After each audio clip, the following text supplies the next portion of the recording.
Good evening and welcome to On the Record. I'm your host, Adam Jasser. On the face of it, President Donald Trump is all but abandoning Ukraine and kowtowing to Russia. He's lambasting President Zelenskyy, claiming that Russia has better cards to play, and he's parroting Kremlin falsehoods about Kyiv's responsibility for the war. His words come as a shock also to those who have argued that Trump's habit of causing outrage is nothing more than a negotiating technique, that he needs to be taken seriously, but not literally. But words matter and have consequences, and the question of whether this is a Yalta moment in which the United States and Russia again divide Europe is pertinent. To discuss this, I will be talking to Daniela Schwarzer, board member at the Bertelsmann Foundation and a leading European foreign policy expert, and Camille Grand, a distinguished fellow at the European Council on Foreign Relations and a former Assistant Secretary General at NATO. Good evening and welcome to you, both of you. Thank you for joining us. Good evening. It's great to be with you.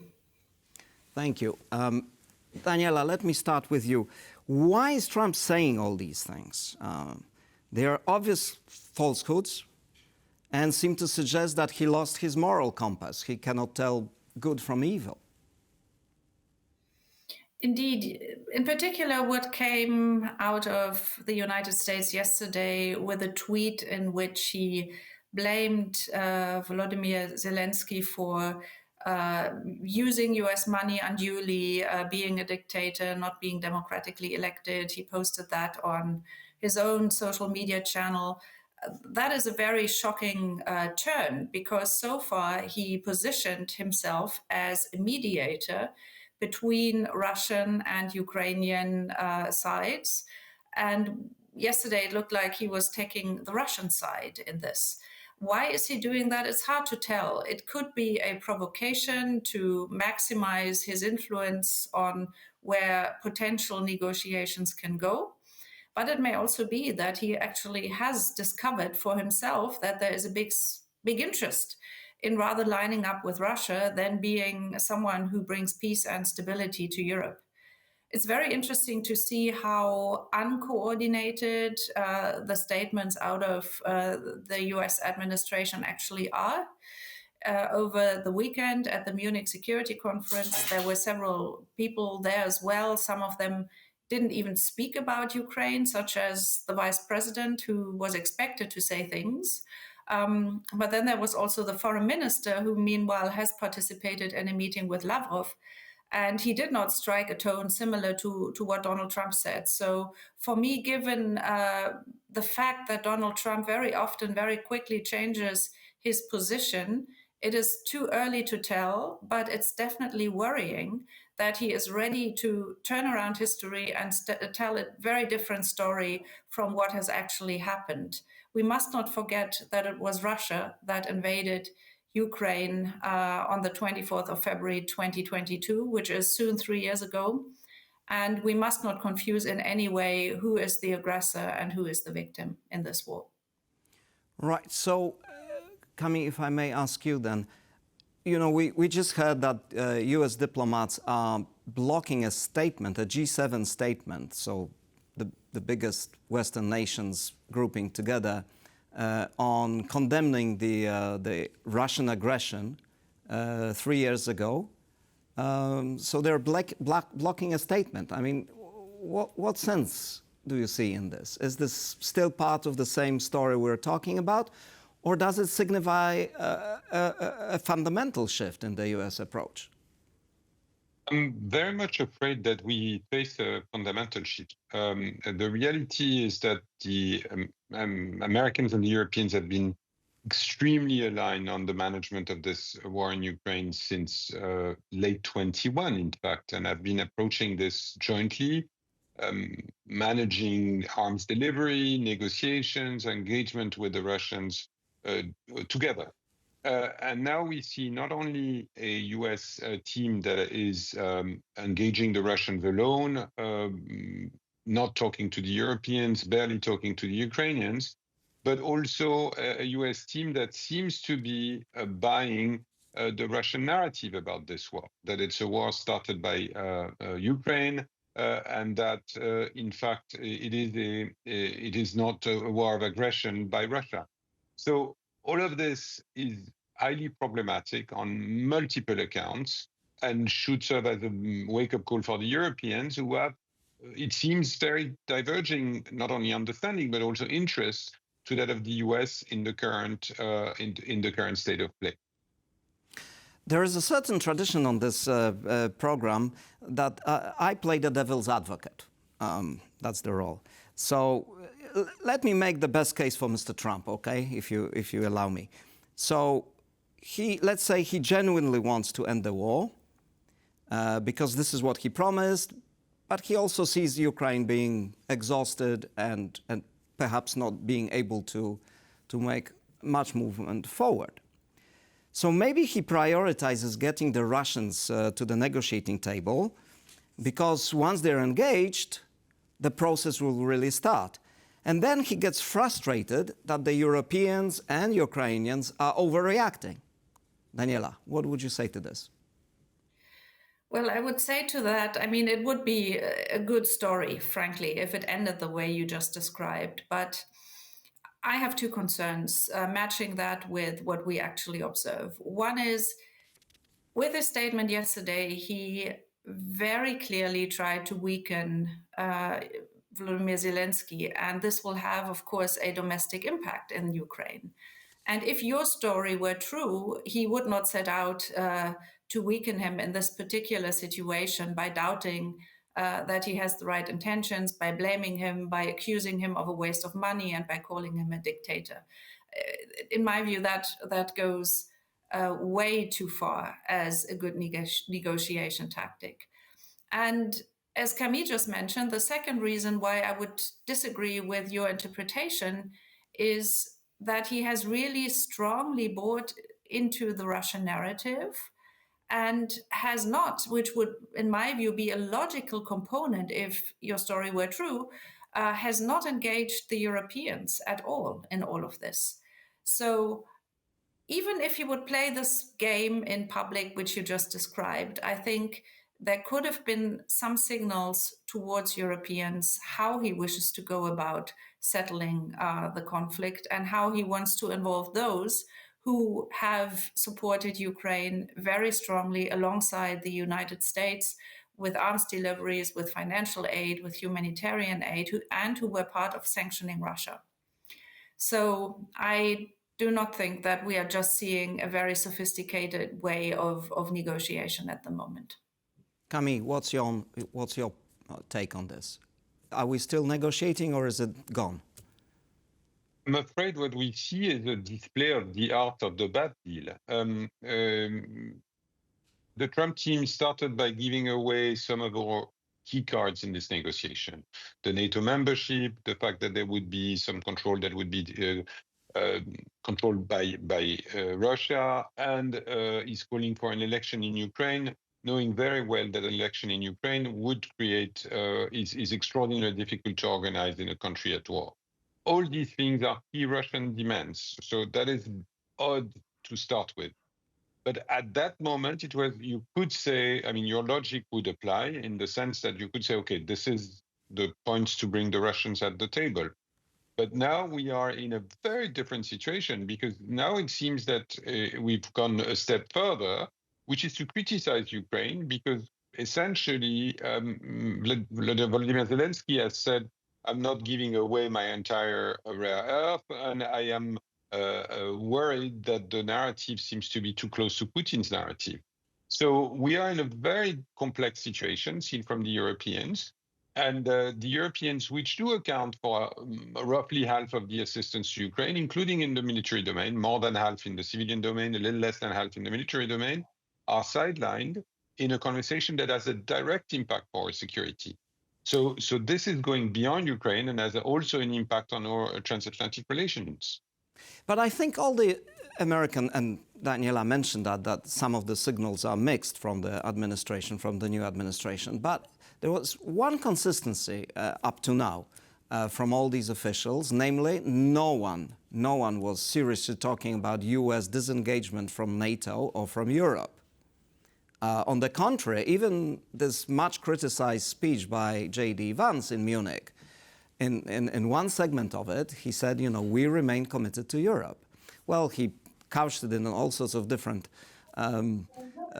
issues, which may not be acceptable to Europeans. But at the end of the day, none of them really talked about pulling the US out of the European security architecture. So maybe it is still a very preliminary stage of negotiation where the Americans just want to go it alone and see what happens. Daniela, what do you think?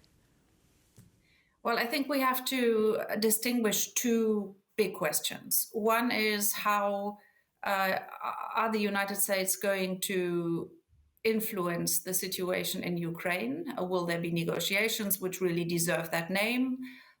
Will there be a coordinated way towards, first of all, a peace, first of all, an interruption of warfare, and then eventually peace? That's the one question. The other question is, how will the European security architecture evolve over time? Both are, of course, very closely interlinked. But what we see at the moment is that the US administration seems to focus on the Ukraine question. And so, as you said, there has been no big word of pulling NATO out of Europe or pulling US out of NATO. That hasn't been stated recently, but we very well know that Donald Trump has made this point very many times, that he does not see in the future a US investment in European security, which is as substantive as it was over the past years and decades even. And he has a very strong interest to rather look at Asia. And so I believe that we should not ignore those early signals that he sent even before he became US president for the second time, which is why Europeans need to prepare for the situation that the United States will not be as present as they were in the European security structure. And this is a question that, of course, includes the question, how will the war in Ukraine be settled and ended, and how can Ukraine maintain its sovereignty as an independent democratic country? But it also has a larger dimension. And we should not be naive and say, no, just because over the past days he hasn't said that, that this is off the table. I think Europeans need to be very clear. They need to take a larger share of the burden in making it their thing to secure Europe. And that's the only way to keep up a security partnership or an alliance with the United States. Right. So, Camille, if I may ask you now, the Americans long before Trump have looked at allies in terms of, an axis of assets and liabilities. And for the past, 15 years, increasingly Washington under different administrations was saying, you guys are beginning to look like a liability to us. You need to contribute more to NATO. You need to spend more on defense. And some of this criticism was aimed at Germany, at Italy, Spain, but also at Central and Eastern Europe. Now, Central and Eastern Europe, at least Poland, seems to be spending a lot on defense. But other countries are still hesitating. When Poland proposed 3% of GDP on defense, just 6 months ago, many partners in NATO were saying 2% will be enough. Now there seems to be a consensus that 3% is all right, but maybe we even need to go to 4%. So, maybe all this effort, this is too long, but what I'm trying to say is that, Europe is finally moving, and maybe this is, at the end of the day, good enough for the Americans because they do see value in NATO, don't they? Well, we are essentially confronted to two potential scenarios. One, a rather optimistic one today, is that the Trump administration indeed would be satisfied with a significant effort on the part of the Europeans. And Daniela and I have been advocating that the Europeans take defense more seriously and really turn a corner on this. And I think it is fair to recognize that the Americans have been raising this issue of burden sharing for 15 years. And Trump, from that perspective, is in the continuation of his predecessors and is simply more brutal in the way he expresses that. And honestly, the reason we should do this is not to please Donald Trump. It's simply because the security environment has dramatically changed. So in other words, Europe needs to do it anyway, right? Yeah, we need to do it anyway, and it matters to do it anyway because, if the second scenario, which is that of a US very significant pullout of Europe, happens, having done it will mitigate the consequences of that. So I think we have a sort of win-win scenario from a European perspective if we are serious. It is the best chance to keep the Americans on board. And should the Americans pull out resources and troops from Europe, we will be in a better place. So we have no choice but to move and to move fast on having a much more European NATO, an EU that delivers on defense, and a significant effort by the Europeans collectively to be on this. Right. Okay. So, Daniela, Polish Prime Minister Tusk said today on X, and I quote, "Enough talking, it's time to act. Point one, let's finance our aid for Ukraine from the Russian frozen assets. Let's strengthen air policing, the Baltic Sentry, the force in the Baltic Sea, and the EU borders with Russia. Let's swiftly adopt new fiscal rules to finance the EU security and defense now." So is Tusk saying, well, scenario two, meaning significant US downscaling, or just disengagement from Ukraine and therefore Europe needs to step up? How would you interpret this call? I would interpret his call as an acknowledgement that in the short term, we are in a phase of absolute insecurity and uncertainty what the United States will do, and that it actually improves Europe's position if we show we are able to act and if we show that we care about our own security and about Ukrainian sovereignty, which goes together because the question of what happens in Ukraine is very much a question of European security. I interpret his statement as really an attempt to send a public signal, which is very much needed, because Europeans have witnessed over the weekend we are not being brought in automatically into negotiations. And rather than begging to be at the table, I think it makes a lot of sense to show that we have the capacity to move ahead. And what he combines in what he has said is both direct measures to improve European security. And on the other hand, what he said about financing, he makes a suggestion how Europe can put the tools into place by relaxing the fiscal rules.